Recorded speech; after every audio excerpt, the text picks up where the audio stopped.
Ya, jadi hari ini tentang bagaimana kita memprioritaskan hal yang penting atau mengutamakan yang terutama ya. Bagaimana kita bisa mengatur, mengelola apa yang penting gitu atau bahasa yang lain memprioritas ya. Kita bisa bikin prioritas atau mengatur prioritas. Nah, eh, ya ayatnya tadi carilah dahulu kerajaan Allah dan kebenarannya, maka semuanya itu akan ditambahkan kepadamu. Ada kata carilah dahulu. Berarti ada yang diutamakan, ada yang terdepan, ada yang paling duluan. Nah, kalau bikin lingkaran, itu kan kita bikin apa ya, titik pusatnya dulu. Kita tentukan titik pusatnya, lalu jari-jarinya berapa. Nah, seperti itu juga dalam hidup kita tentukan dulu yang utama, yang terlebih dahulu, ya jadi penjuru atau titik nolnya, titik pusatnya, maka yang lain akan tertata dengan sendirinya. Dengan yang lain kita bisa tata gitu ya. Tapi kita harus pusatkan dulu. Kita cari pusatnya di mana. Kita cari yang utama dulu apa. Nah, bobot nilainya ditentukan dari pusatnya. Seberapa bernilai itu ditentukan dari pusatnya. Salah menentukan pusat, maka salah pula prioritasnya. Ya mungkin teman-teman belum paham maksudnya. Kita akan teruskan terlebih dahulu, nanti semoga bisa makin jelas. Nah, maksudnya sebenarnya gini, seberapa berartinya Tuhan bagi kita dan seberapa berartinya yang dititipkan kita bagi Tuhan. Sebenarnya kan keluarga, pekerjaan, ya kuliah, pelayanan, teman, kesehatan, itu semua kan sebetulnya dititipkan, bukan milik kita, semuanya milik Tuhan. Ya, jadi apa yang dititipkan itu seberapa bernilainya di mata Tuhan. Gitu ya. Jadi yang pertama, seberapa berartinya Tuhan. Nah, kalau kita menempatkan Tuhan sebagai yang pusat, sebagai yang tadi lingkaran itu sebagai titik pusatnya, maka yang lain itu di mata Tuhan sebenarnya urutannya bagaimana sih? Gitu. Contoh, bagi Tuhan lebih penting mana antara pelayanan atau kesehatan? Lebih penting mana di mata Tuhan antara keluarga atau pelayanan? Lebih penting mana antara kita belajar dengan pelayanan, misalkan begitu. Lebih penting mana antara keluarga dengan pekerjaan. Nah, itu di mata Tuhan seberapa penting. Nah, untuk Yesus sebagai pusat, ya ada saya punya kalimat gini, Yesus bukan nomor satu. Kalau nomor satu berarti ada nomor dua, nomor tiga, nomor empat. Tapi Yesus satu-satunya yang bernilai, satu-satunya yang berharga. Nah, di Alkitab ada ada ilustrasi, ada seseorang yang punya harta, lalu kemudian dia menemukan harta yang terpendam, mutiara yang terpendam, dia ketemu mutiara lalu jual segala sesuatunya untuk mendapatkan mutiara itu. Nah, itulah gambaran Yesus kalau berharga, maka yang lain jadi nggak berharga. Kalau kita belum bisa sampai berkata Yesus yang berharga, sebenarnya kita nggak berani melepas yang lain. Berarti kalau kita masih megang yang lain penting, berarti Yesus bukan yang penting. Gitu. Jadi kalau mutiara itu kita sudah ketemu dan itu berharga, maka berani menjual yang lain. Artinya berani menempatkan urutan yang di kemudian, bukan urutan pertama lagi. Nah, jadi saya coba pelan-pelan ya. Seperti bikin lingkaran, ya yang kita tentukan pusatnya duluan. Nah, pusatnya ini kita berani tidak berkata Yesus pusat hidupku, Yesus yang bernilai dalam hidupku. Baru yang lain kita bisa mengatur. Nanti kita akan bisa mengatur dari kacamatanya Tuhan, dari sudut pandangnya Tuhan, dari pandangannya Tuhan, seberapa penting itu di mata Tuhan. Ya, apakah Tuhan membutuhkan lebih penting pelayanan? Ya, kita bisa bagus di pelayanan tapi di keluarga buruk, ya, atau ya kita mengalahkan kesehatan misalkan dibandingkan hobi kita. Kita melakukan hobi kita sampai kita nggak makan, punya mah gara-gara main game. Nah, itu jadi seberapa penting ini ditentukan dari seberapa kita bisa menempatkan Tuhan dulu dari pusat hidup kita enggak. Nah, sama seperti penentuan nilai mata uang. Kenapa $1 ya itu sekian puluh ribu, 14.000, 15.000, 13.000 rupiah. Nah, itu ditentukan dari seberapa cadangan emas. Nilai yang berharganya apa duluan? Baru itu ditentukan seberapa nilainya terhadap emas. Ini mungkin kalau saya salah, ya ada Joe, ada yang lain misalkan kuliah bisnis atau ekonomi, ya kalau mungkin saya salah bisa dikoreksi gitu. Tetapi harus ada patokannya terlebih dahulu, ya sehingga kita bisa menentukan nilai mata uang. Nah, ini cukup dari ilustrasi ya. Jadi seperti tadi, kalau gambaran paling sederhana ya lingkaran itu tadi. Ya, kita bisa menentukan yang lain tertata kalau kita bisa bikin lingkaran itu jari-jarinya sama, kalau kita bisa menentukan pusatnya duluan. Yang berharga apa dulu dalam hidup kita. Jadi yang pertama yang ditentukan apa yang berharga, paling berharga dalam hidup kita itu apa duluan. Atau siapa yang paling berharga dalam hidup kita. Nah, lalu untuk menentukan prioritas, saya hanya sharing 2 aja. Yang pertama malam hari ini, siapa saya dan saya mau kemana. Siapa sayanya istilahnya gini, ya saya mengulang beberapa pertemuan-pertemuan yang selalu saya sering sharing. Kita itu orang Kristen yang sehat kalau berpusat pada Kristus, tahu panggilan kita, istilahnya tahu kemana, nanti yang kita bahas. Lalu kita juga bertumbuh karakternya serupa Kristus, lalu kita juga punya keterampilan, lalu kita punya komunitas. Ya, sekali lagi kita cari kerja, ya, yang ditentukan bukan karena kita jujur, disiplin, baik, murah hati, tetapi kamu punya keterampilan apa? Kamu masuk SMA, masuk kuliah juga ada tesnya. Tesnya tes apa? Tes keahlian. Ya, memang ada psikologi, ada tes psikotes gitu ya. Tetapi juga keahlian ini penting. Dua-dua itu penting. Saya tidak bilang salah satu penting. Ya, tapi dua-dua itu penting. Tidak bisa cuma saya jujur, baik, nggak bisa. Ya. Lalu siapa saya? Ya, istilahnya siapa kita? Kita itu manusia roh. Artinya kita juga mesti mikir tentang kerohanian. Ya, kita juga mesti mikir Tuhan itu roh, kita roh. Ya, tapi ngeroh itu normal. Ya, jadi karena manusia roh berarti kita ngeroh itu normal, hidup dalam roh itu normal. Ya,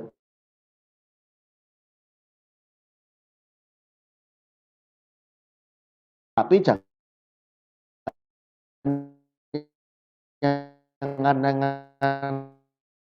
aneh gitu ya. Jadi kita punya teman atau dalam kuliah kita punya teman kok wajahnya cemberut, wajahnya susah, ya kita doa sama Tuhan, Tuhan sebenarnya apa yang terjadi? Gitu. Kita doakan dia, kita tolong dia. Nah, itu yang namanya kita natural, kita alami, kita bekerja, kita makan, tidur, tapi kita supranatural gitu. Ya, jadi nah supranaturali yang natural. Kita ngomong kepada orang lain ya nggak pakai bahasa roh. Ya, nggak bisa kita ngomong pakai di tempat kerjaan atau di sekolah pakai bahasa roh. Ya enggak gitu. Kalau kita misalkan berdoa lalu Tuhan nyatakan, Tuhan bicara, ya kita bisa ngomong. Tadi malam saya doakan kamu. Kok saya merasa sepertinya ada Tuhan menggerakkan saya begini. Itu yang namanya supranaturali natural. Ngomongnya pakai bahasa Indonesia. Ya kalau dengan orang Indonesia. Ya itu artinya supranaturali natural, naturali supranatural. Ya, hal yang supranatural tapi natural. Yang supranatural tapi natural gitu istilahnya. Nah, jadi tidak ada batasan, dunia tanpa batas. Ya, jadi di mana kita bekerja itu melakukan misi.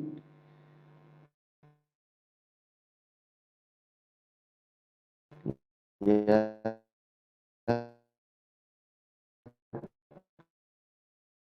jadi pekerjaan kita adalah ladang misi kita adalah aku mengerjakan apa yang Bapak kerjakan gitu. Nah, Paulus juga bekerja. Nah, ini yang saya sebut dengan borderless world, dunia tanpa batas. Kita hidup secara natural, tapi kita manusia roh. Nah, jadi doa Bapa kami juga sama, datanglah kerajaanmu di bumi seperti di surga. Ya, datanglah kerajaanmu bicara soal hal yang rohani, kita harus nangkep apa yang jadi isi hati Tuhan, Tuhan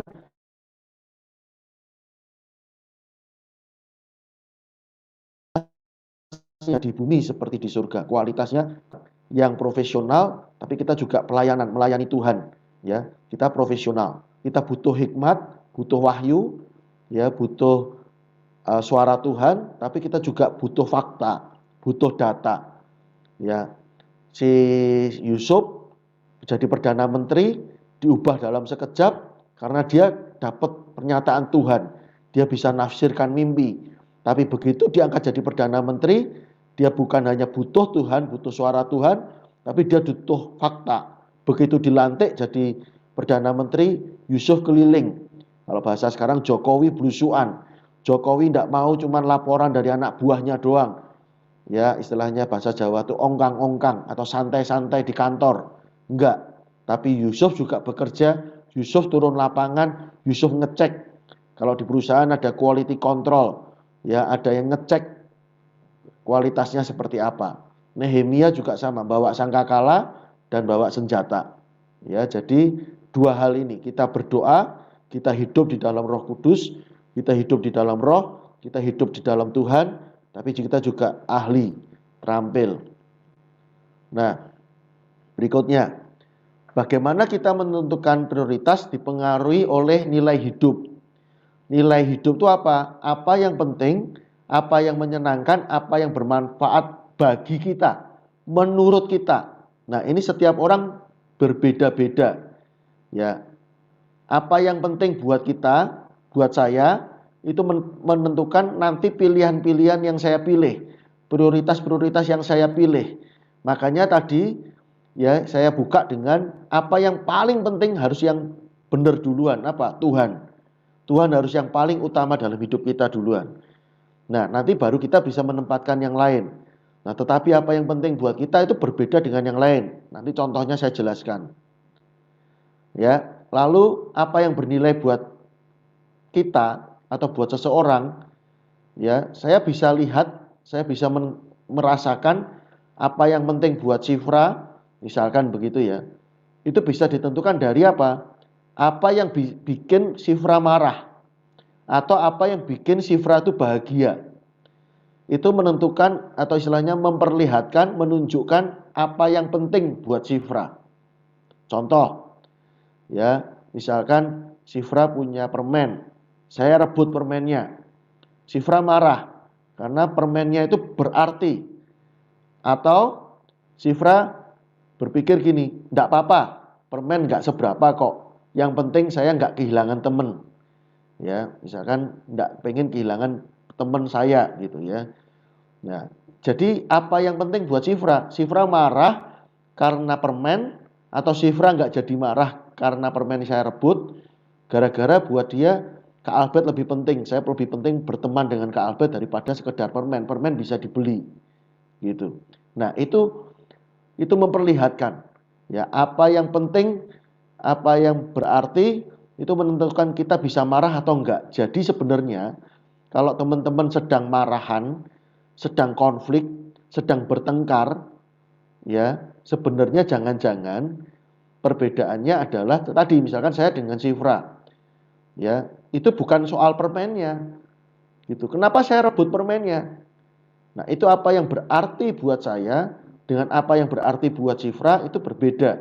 Jadi ketika nanti bertengkar dengan orang tua, bertengkar dengan pasangan, bertengkar dengan teman, bertengkar dengan teman di gereja, coba stop dulu, ngerem dulu, berhenti dulu, coba direnungkan. Jangan-jangan yang penting buat dia hanya sekedar berbeda dengan yang penting buat saya, gitu.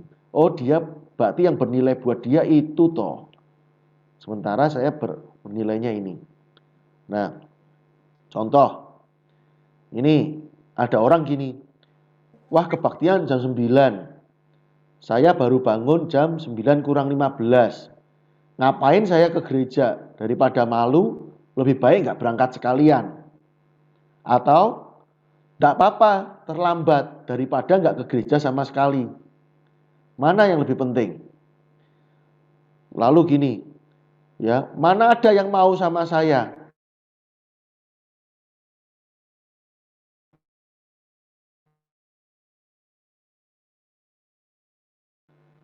Dia ini loh yang cinta saya. Atau kita berani bilang, enggak apa-apa deh, aku jomblo enggak apa-apa, aku single enggak apa-apa, ya, tapi aku taat firman Tuhan. Lalu hari Sabtu begini, ya, terima kasih buat teman-teman yang ikut Zoom, ikut ibadah, ya, mungkin kalian diajakin, yuk main yuk, Sabtu depan diajakin main lagi, yuk main, yuk nonton bioskop, enggak mau, aku ibadah, sok suci kamu, sok rohani kamu. Lama-lama teman kita malas sama kita. Enggak usahlah berteman sama dia. Ya, dia itu pendeta. Dia itu ya ini sindiran-sindiran, sok rohani. Dia itu malaikat, enggak mau kok berteman sama kita. Dia udah enggak suka nonton bioskop kok. Nah, mana yang lebih penting?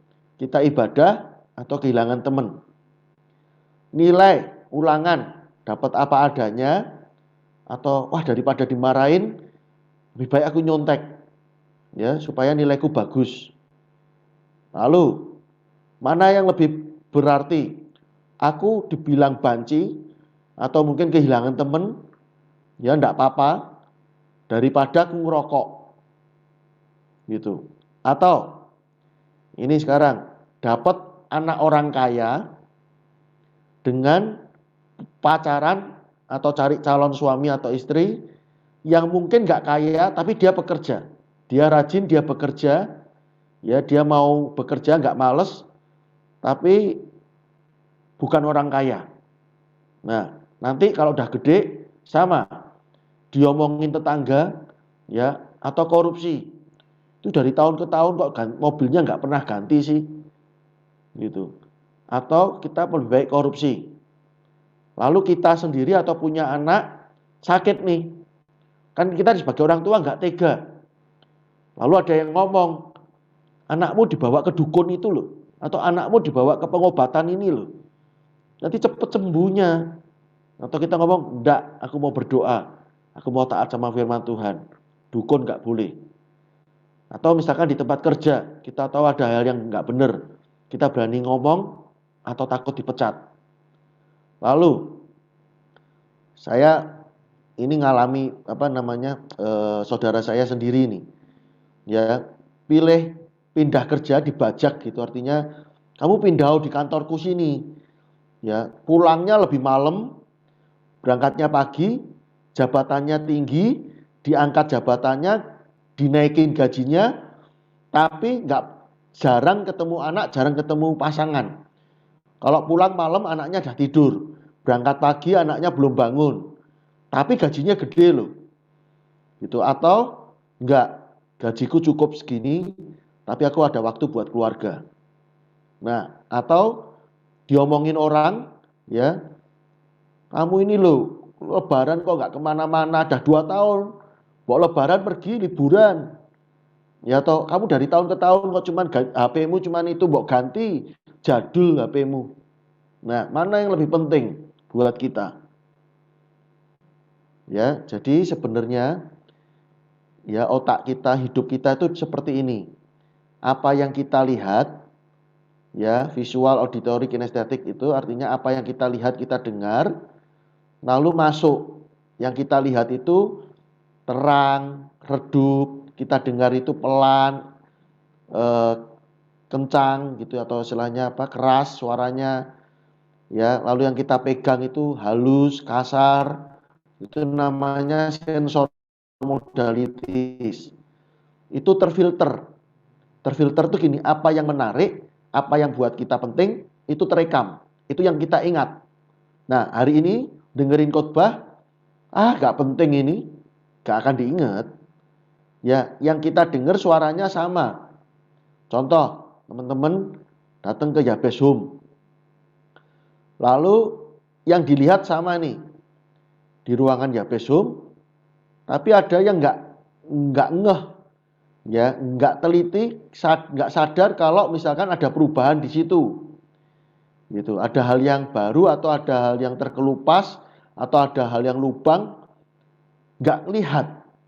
Nah, jadi kita melihat, mereka mengingat apa yang penting. Nah, itu tersimpan. Nah, saya melihat, misalkan di layar kaca saya melihat Joe, semua lihat Joe sama, ya. Tapi saya menyimpan di memori saya ini berbeda dengan apa yang disimpan dengan memorinya teman-teman, gitu. Misalkan aja, oh Joe itu baik, kalau ngomong pelan lembut, itu ada yang ngomong, oh enggak gitu, Joe itu seperti ini. Nah, jadi Joe itu sendiri direkam menurut masing-masing itu berbeda. Joe-nya sama, objeknya sama, subjeknya sama, tapi yang menjadi ingatan kita berbeda. Ah, nyebelin kok, Joe itu judes. Nah, misalkan begitu. Nah, itu kan yang direkam, diingat di tiap orang berbeda. Itu yang namanya difilter dulu, baru disimpan. Akhirnya, cara ngomong kita berbeda dengan Joe. Ya, kalau kita menganggap Joe itu baik, kita ngomongnya juga baik-baik. Tapi kalau kita tidak suka sama Joe, ngomongnya kita juga judes, ketus, sinis. Atau mungkin kita iri sama Joe. Ya, maka cara perlakuan kita, ya jadi behavior, action, respon, itu artinya perlakuan, tindakan kita, respon kita terhadap Joe berbeda satu sama lain. Sebenarnya yang kita lihat itu sama. Ya, ini yang sebenarnya lebih kompleks. Ya, jadi saya tidak mau jelaskan lebih lanjut, tapi intinya apa yang kita lihat itu sebenarnya sama, tetapi ya masuk di dalam diri kita itu sudah berbeda satu sama lain. Nah, itu ditentukan salah satunya oleh nilai-nilai, apa yang penting, apa yang berarti buat kita. Nah, berarti hati-hati dengan apa yang kita lihat, apa yang kita dengar terus-menerus, ya. Lalu berarti apa? Perhatikan juga apa yang kita baca dari buku, dari sosmed, ya, video, film yang kita lihat, ya, sosmed itu, lalu teman, ya, omongan teman, apa perkataan teman, siapa teman-teman di keliling kita, itu menentukan siapa kita. Alkitab, bahkan maksudnya Alkitab itu tafsiran, ya, khotbah yang kita dengar itu menentukan siapa kita. Jenis khotbah yang kita dengar, jenis teman yang di sekeliling kita menentukan siapa kita. Kalau buat teman-teman di sekeliling kita itu ngerokok nggak apa-apa, maka lama-lama kelamaan kita akan berkata, ya enggak apa-apa ngerokok. Teman-teman sekeliling kita menganggap bahwa pacaran beda agama itu enggak apa-apa.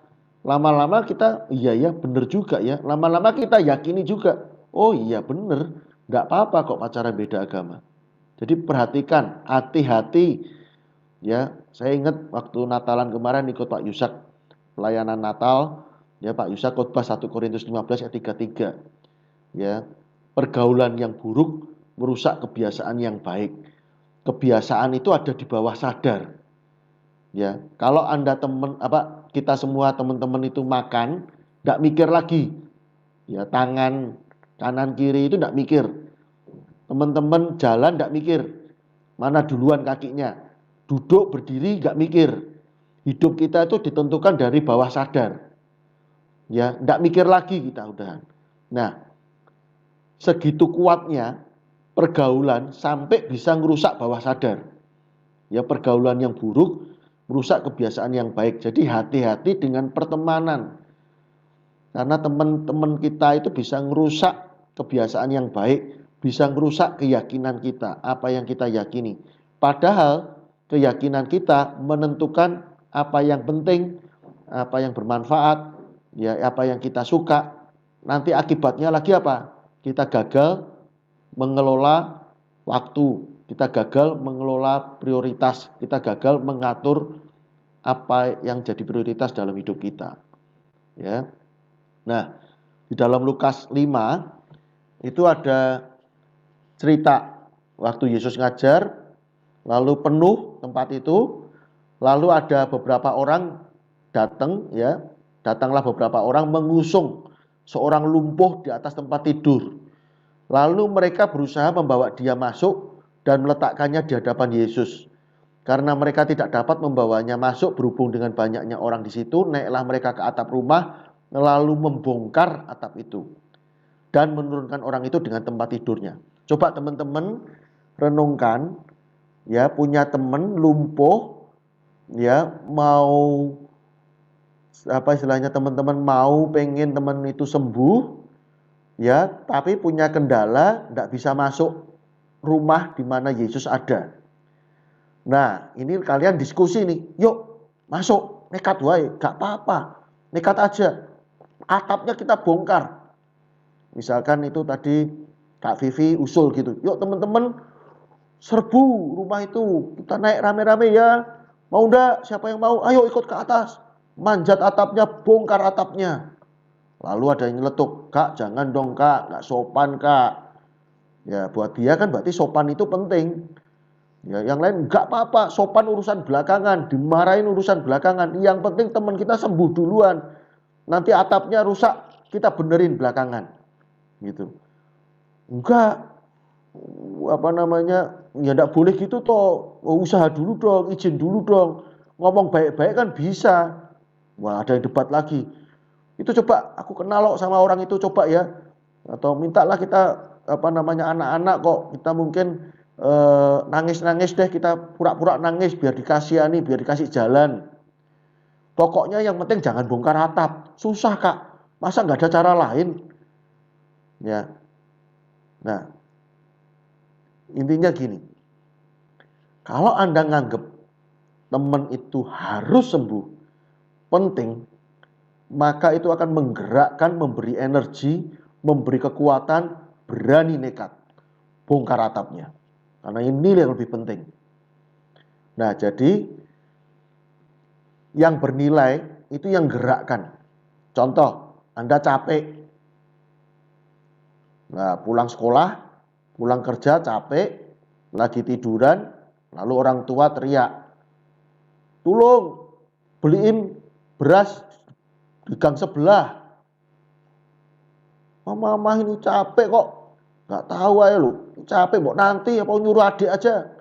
Adik dari tadi nggak kerja kok. Nah, tiba-tiba dapat telepon, pacarnya telepon, yang aku pulang sekolah nggak ada yang jemput nih, tolong dong dijemput. Berangkatlah kita. Loh tadi katanya capek, kenapa kok capeknya hilang? Nah kalau suatu saat begitu, berarti hati-hati, berarti orang tua sudah tidak bernilai buat kita, ayang lebih bernilai buat kita. Nah yang bernilai, nah tadi ya diskusi ketika ada temen sakit, satunya berani bongkar atap, satunya nggak berani. Yang nggak berani ini pasti mundur, nggak jadi deh kalau kamu mau bongkar atap, aku nggak ikut-ikut, kamu aja deh yang bongkar atap, aku tak dari sini berdoa, aku tak dukung dalam doa.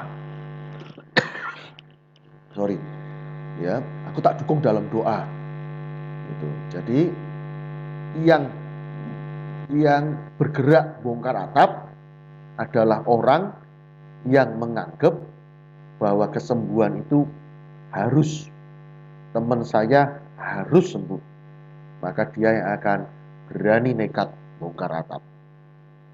Nah, nilai itu akan menentukan siapa yang mendekat, siapa yang menjauh, cyclemu. Jadi kalau kita tadi ya, bahwa teman kita ini harus sembuh, tapi aku kalau gendong dia doang, aku doang yang gendong dia, gak bisa aku. Aku gak bisa gendong dia sendirian. Naikin ke atap, bongkar atap sendirian kelamaan, gak bisa. Nah, siapa yang mau? Siapa yang mau ikut aku? Ayo kita bongkar atapnya. Nah, siapa yang bantu kita, siapa yang dukung kita, itu pasti orang-orang yang punya prinsip sama. Oke, teman kita harus sembuh. Nanti kalau atap itu rusak, dibongkar, dimarahin, gak apa-apa. Nanti kalau dimarahin, kita tanggung jawab sama-sama. Nah, jadi nilai itu yang akan menentukan orang lain cocok nggak sama kita. Kita tidak bisa menyenangkan semua orang. kita tidak bisa berteman dengan sebanyak-banyaknya orang. Kita harus mau berteman dengan sebanyak-banyaknya orang. Tetapi kenyataannya tidak semua orang bisa dekat dengan kita.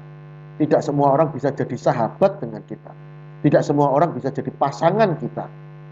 Nah, jadi gini, daripada repot mencari pasangan siapa yang terbaik untuk kita, maka mari kita sibuk memperbaiki atau menjadi orang yang berkualitas. Sebab dengan jadi orang yang berkualitas, maka yang mendekat pun adalah orang-orang yang berkualitas. Kalau kita pengen pasangan kita baik, tetapi kita nggak jadi baik, maka kita egois. Bagaimana bisa kita mendapatkan orang yang baik, sementara kita nggak jadi baik? Maka lebih baik kita membuat diri kita jadi orang yang baik, supaya dapat orang yang baik. Ya, temenan juga sama. Kalau pengen berteman dengan yang baik, maka kita tentukan dulu hidup kita jadi orang yang baik, jadi orang yang benar, maka akan menentukan siapa-siapa yang cocok dengan kita. Ngobrolnya nyambung. Ya, kalau kita ngobrolnya nggak nyambung, ya karena nilainya nggak sama. Tadi, ya buat saya rokok itu nggak baik, nggak bagus, nggak mau ngerokok. Buat orang lain, rokok itu nggak apa-apa. Nah, itu sudah nggak mungkin cocok. Nah, yang bernilai bikin berani. Ya, tadi kalau kesembuhan itu bernilai, berarti pokoknya temanku harus sembuh, maka itu memberi energi, bikin berani. Lalu keberanian apa? Keberanian memilih dan membuang. Saya memilih Tuhan Yesus. Saya berani putuskan pasangan saya yang gak seiman. Saya berani ibadah. Saya berarti berani melepas tidak nonton film jam ini. Berarti prioritas itu tidak bisa semuanya dirangkul di jam yang sama. Kita harus milih. Ada yang dipilih, ada yang nggak dipilih. Di jam ini teman-teman mau tidur atau mau dengerin khotbah. Di jam ini teman-teman mau ibadah atau mau pergi sama teman. Itu pilihan, itu butuh keberanian, butuh kekuatan. Ya, aku berani, aku harus ibadah. Jadi yang bernilai buat hidup kita, itu akan mempermudah kita mengatur prioritas. Hari ini saya nggak punya banyak waktu untuk menjelaskan kemana saya mau pergi. Saya mau jadi apa, maksudnya gitu ya. Bukan kemana habis ini mau pergi mana, Sidoarjo atau Semarang atau apa, bukan. Hidup ini mau dibawa kemana, apa yang berarti dalam hidup ini. Hidup saya nanti di masa tua itu, atau pekerjaan saya itu artinya apa dalam hidup saya. Cuman sekedar supaya dapat duit, supaya hidup saya lebih baik, artinya kualitas hidup saya. Hari ini saya nggak bisa ngelola keuangan, besok bisa membuat pembukuan. Itu arti bekerja. Atau supaya dengan bekerja saya bisa jadi berkat. Atau saya bekerja karena Tuhan menetapkan saya bekerja itu untuk saya jadi berkat. Memang Tuhan panggil saya di situ. Nah, mari kita lihat video singkat ini.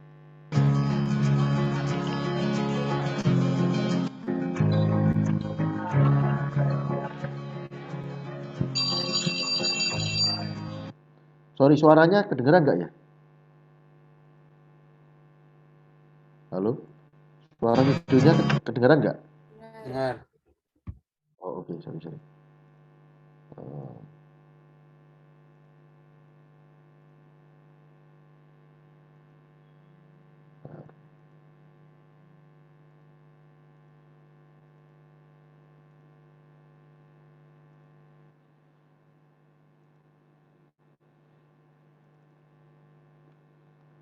Sorry, saya ulangi videonya tadi, takutnya nggak kedengaran suaranya.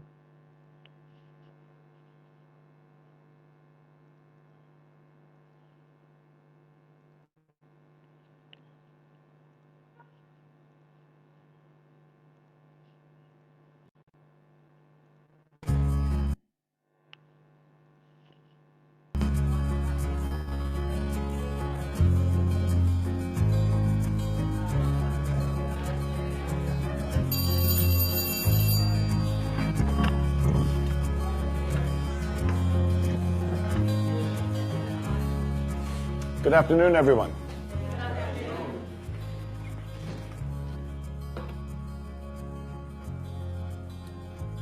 We all have this one life to live. A fleeting shadow amongst all that exists in this vast universe. We have the ability to accomplish anything, truly anything, if we use our time wisely.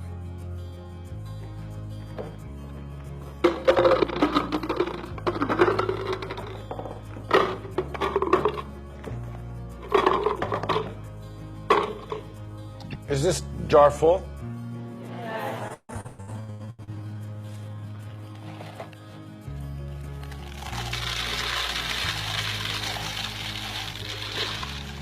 And is it full now? Yes.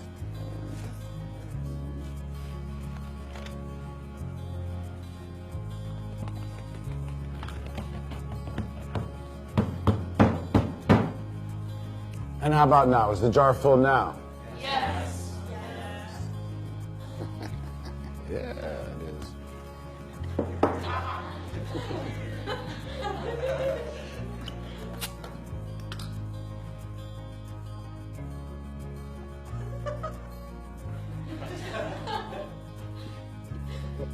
Now, I want you to recognize that this jar represents your life. Golf balls are the important things, your family, your friends, your health, and your passions. The pebbles are the other important things, your car, your job, your home. The sand is everything else, it's just the small stuff. Now, if you put the sand in the jar first, you won't have room for the pebbles or the golf balls. And the same is true in life. If you spend all your energy and your time on the small stuff, you won't have time for all the really important things that matter to you. Pay attention to the things that are critical to your happiness. Take care of the golf balls first, the really important things. Set your priorities, because everything else is just sand. Yes? Professor, what does the beer represent? I'm glad you asked. It goes to show that no matter how full your life may seem to be, there's always room for a couple of beers with a friend.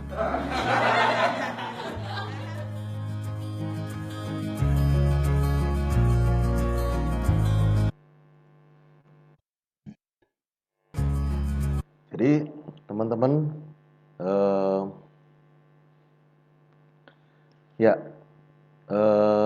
dari video tadi dijelaskan ya, hidup ini singkat, hidup ini sekali, kita perlu bijak mengatur waktu. Nah, taruh dulu bola golfnya, ya. Yang penting itu diatur duluan, jangan kebalik hal-hal yang remeh, receh, seperti pasir. Kalau pasirnya duluan yang dimasukkan, kita tidak punya tempat untuk bola golf. Nah, yang penting seperti kesehatan, keluarga itu diatur duluan, ya, baru yang lain bisa ngikutin. Termasuk tadi dikatakan gini, Bir itu menjelaskan bahwa sesibuk-sibuknya kita pasti punya waktu untuk bersenang-senang.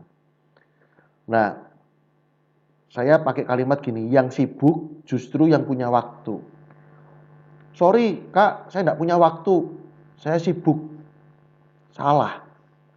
Justru yang sibuk itu punya waktu. Kenapa? Karena yang sibuk sudah biasa ngatur waktu. Sudah biasa menata. Oke, saya sibuk. Oke, saya punya jeda kosong jam 5 sampai jam 6. Kalau kamu mau telepon, silakan. Jadi justru sudah biasa dia.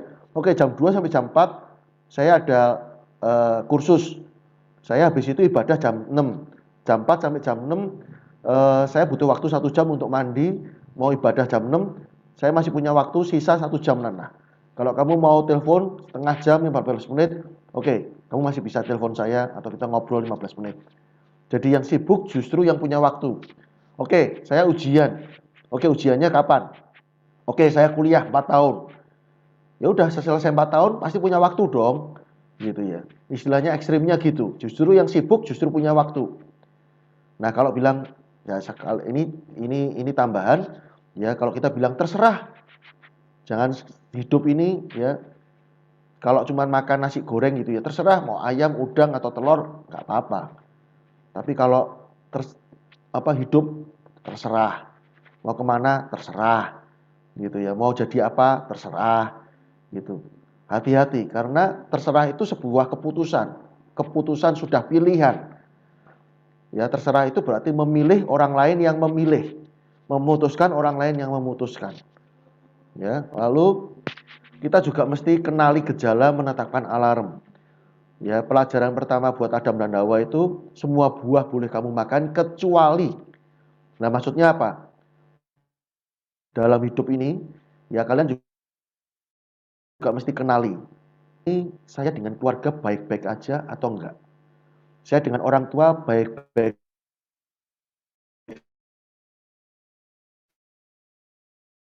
saja atau enggak? Kala di usia tentu tubuh kita kasih sinyal. Kalau jadi kita mesti kenali hari-hari ini saya gampang marah ya. Kenapa ya? Ya. Berarti kita harus tangani. Dan waktu sebenarnya kan yang penting sekaligus genting, ada yang penting tapi enggak mendesak. Ya, genting itu mendesak, harus sekarang. Ya, ada yang enggak penting dan enggak harus. Ya, ada yang enggak penting tapi sekarang harus dikerjain. Nah, seperti apa? Ya ini Salam paradigma. Kali ini kita akan membahas tentang manajemen waktu dengan 4 kuadran, yaitu kuadran 1, kuadran 2, 3, dan 4. Yaitu kuadran 1, penting dan mendesak, kuadran 2, penting, tidak mendesak, kuadran 3, tidak penting, mendesak, dan kuadran 4, tidak penting, tidak mendesak. Kita ketahui rekan-rekan bahwa kuadran 1 merupakan kuadran yang membuat kita heboh dan biasanya amat tertekan. Karena berisi hal-hal yang penting sekaligus mendesak, mau tidak mau harus diselesaikan. Contohnya banyak tugas kantor yang harus dilaporkan hari ini. Seperti tugas mendadak dari atasan, meeting mendadak, dan kadang ada masalah yang tiba-tiba harus diselesaikan. Bila sebagian besar hidup kita habiskan di kuadran 1, maka kita seperti dikejar-kejar pekerjaan atau masalah. Hidup di kuadran 1 seperti bekerja sebagai pemadam kebakaran. Lanjut di kuadran 2, terdapat hal-hal yang penting tetapi tidak mendesak, sehingga sering terabaikan, berisi aktivitas yang memiliki tujuan jangka panjang seperti belajar, membuat report, membuat laporan mingguan, membuat laporan bulanan, menyiapkan presentasi bulanan, dan ikut training atau development. Inilah kuadran kedua. Kuadran kedua ini penting, namun tidak mendesak, yaitu hal-hal yang akan berdampak positif pada kehidupan kita. Inilah kuadran kedua. Kemudian kuadran ketiga. Terdapat hal-hal yang tidak bisa dihindari karena mendesak, meskipun bagi Anda tidak penting. Misalnya, ada telepon berdering di tengah kesibukan Anda mengerjakan tugas, ataupun menerima tamu, menerima telepon, membaca WhatsApp, ataupun email. Kita harus berhati-hati pada kuadran ini karena seringkali menjadikannya seperti kuadran 1, menganggapnya seolah-olah penting dan mendesak. Pada sebagian besar bisa saja tidak. Hidup pada kuadran 3 seperti hidup penuh kesibukan namun tiada berarti.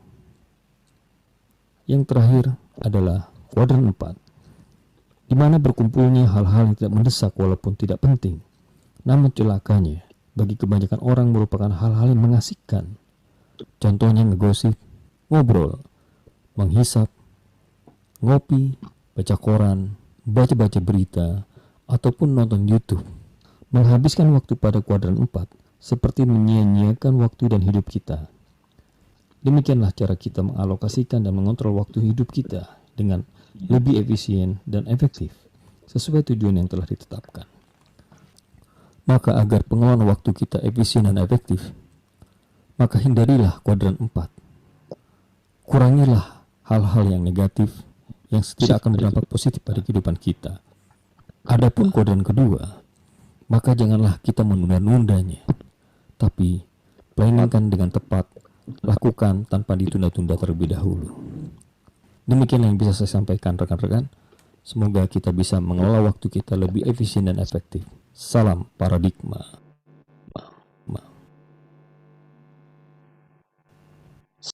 Salam.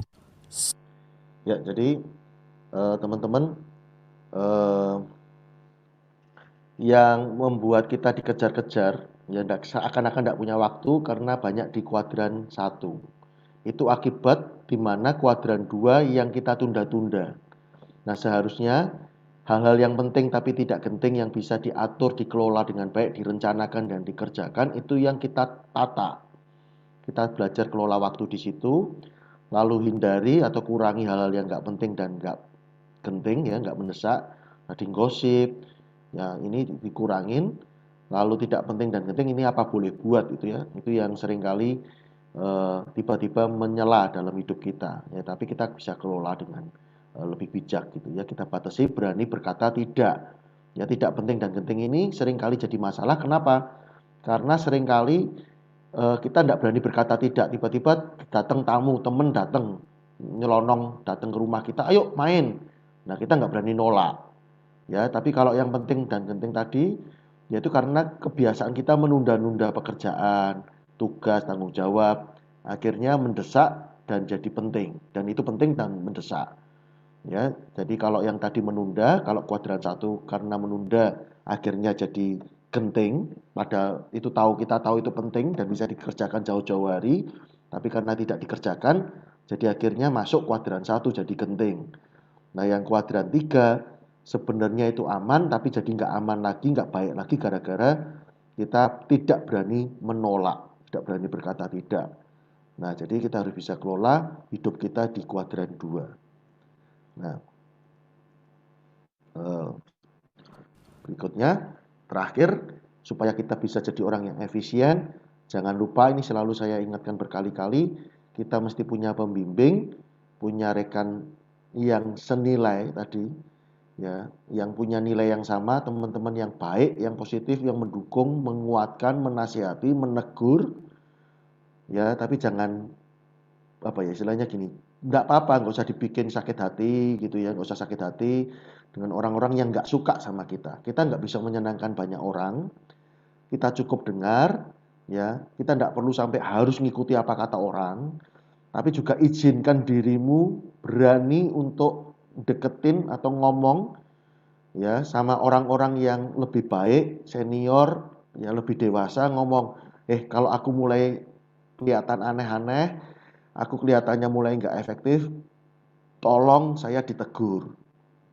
Nah, jadi kita mesti izinkan beberapa orang nasihatin kita dan kita mesti dengar dari nasihat mereka. Ya, kita mesti punya orang-orang yang kita kasih izin. Bahkan kita mungkin dengan inisiatif datengin, tolong saya ditegur, tolong saya dinasihati. Ya, jadi ini lalu kita mesti cari orang yang dibimbing, ya, supaya hidup kita itu selalu apa ya, bukan selalu ya, maksudnya gini, kalaupun kita tergelincir keluar dari kita istilahnya kilaf lupa gitu, nggak bener, ada yang ngingetin kita, balik dong, balik salah jalan, kamu mesti putar balik gitu. Nah, kamu mesti belok sana, ya, kamu arahnya ke sana loh, keliru nih arahnya. Nah, ada yang membuat kita balik lagi ke jalan yang benar. Itu malam hari ini. Jadi semoga bermanfaat. Terima kasih sudah belajar mengatur prioritas. Lalu boleh saya pengen tahu ya, tugas kemarin itu minggu lalu ya, ketika kalian liburan itu ada tugas cari atau istilahnya temukan satu hari itu apa yang membuat kalian bersyukur, apa yang membuat kalian satu hal yang baik, atau mungkin pilih salah satu kan, itu ada hal negatif apa yang dulunya kalau dikatain gendut marah, tapi waktu ada dikatain gendut kok kali itu nggak marah, misalkan gitu. Nah, atau misalkan apa yang rasanya, misalkan gini, biasanya kamu nggak pernah ngasih orang pengemis sedekah gitu ya, tapi kali itu ketika berlibur lihat pengemis terus Anda lewati aja, jalan di depannya lewat gitu aja, kok hatimu rasanya kamu tuh bisa loh ngasih, kok kamu nggak ngasih, seharian kamu kepikiran. Mungkin hari itu rasanya suara tuh aduh kamu tuh kenapa sih kok pelit amat sih kalau ngasih pengemis itu sih. Nah, itu pernah nggak nih, itu misalnya kalian kan waktu itu ditugaskan untuk nulis di grup misalkan gitu ya. Nah, maksud saya tuh apa? Supaya sadar Tuhan, ya. Jadi kalau seharian atau ketika kita mungkin marah, tengkar sama orang, atau bete, bad mood, atau ngalami sesuatu seharian, malamnya kita mau tidur, kita berdoa, kita tanya Tuhan, hari ini Tuhan ajar apa sih? Atau ketika saat itu juga mungkin ya, ngalami sesuatu, kita bisa punya remnya lebih jalan gitu. Kita ngerem, tanya Tuhan, kok saya diizinkan ngalami kayak gini, kenapa ya? Apa ya? Apa ya maksud Tuhan? Tuhan, saya ngalami hari seperti ini nih, Tuhan sedang ngajari saya apa toh? Gitu. Nah, terakhir, apa yang hari ini didengar, ya kalau nggak paham tanya, ya setelah paham praktek supaya nggak sia-sia. Ya, jadi sekali lagi boleh tanya sekarang atau boleh tanya di grup atau boleh tanya ke saya, ya baik hari ini atau kemudian hari, atau mau lewat Kak Vivi atau Kak Jo atau Bu Yusak, boleh silahkan. Pokoknya penting paham baru praktek. Terima kasih, Tuhan memberkati.